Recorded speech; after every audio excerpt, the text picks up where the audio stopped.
So to be an internal rotation at your hips, your feet have to be wider than your knees. So regardless of how much internal rotation you have, I don't want you to start with this. I want you to start with this. Okay? So you could use a ball as well, or a rolled up towel at home. Okay? So you want your feet wider than your knees so that you're getting internal rotation at the hips. All right? Put your hands on your stomach.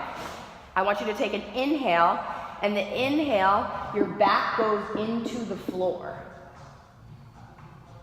Not the exhale, but the inhale. So you're thinking about inhaling into your back body, into the floor.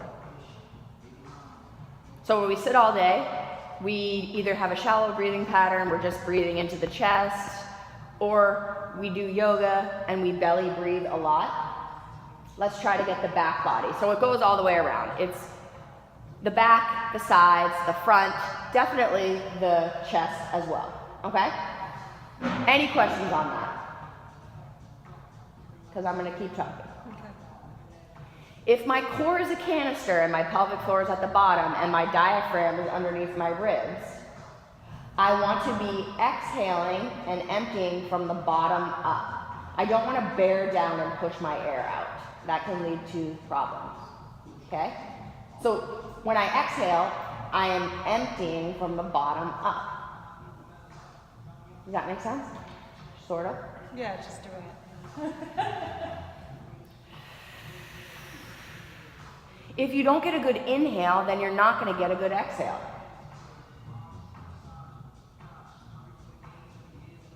Good, that's better. So I should see the change in your breath, right? You could do a little Kegel with the start of your exhale.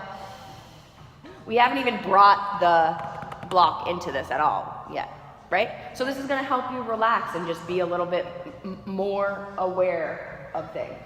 I like to use this as a core activation drill and to give you internal rotation at the hips. Letting that femur fall back to the right place. You could do this before a workout. You could do it in the middle of sets. You could do it on an off day. You could do it at the end. Anytime. You could basically do this every day. Now, we're going to inhale, thinking about into the floor. And then on the exhale, you're going to initiate with like just a 20% squeeze with this block. From the 20% squeeze of the block, you do the little Kegel or the pelvic floor lift. Empty from the bottom up. Get your rib cage down and empty all the air out till you almost are like coughing. If I was to go around and like poke my stomach on the exhale, it would be hard.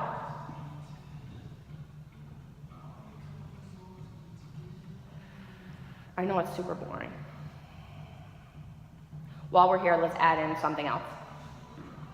If I was to pull on the back side of my head, like someone was pulling on my ponytail, and lift my head like 1 inch off the floor, I'd be tucking my chin and lifting my head. This is called a chin tuck with head lift. So if you have forward head posture, we need to engage the muscles of the front of the neck to balance out what's going on in the back. So what you're gonna do is keep the chin tucked, lifting your head like 1 inch off the floor only, and hold for as long as you can.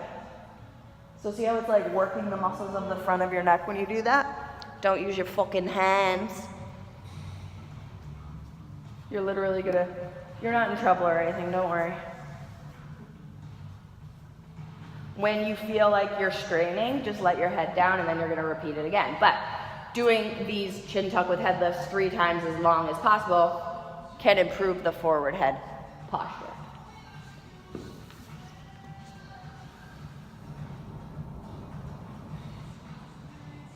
He's like, I don't know what I'm fucking doing. Oh, hello! So, any of that really hard to understand or not make sense? Just taking the time to just sit and like, focus on that and do it. Right. And it's like we're all rushed and we feel like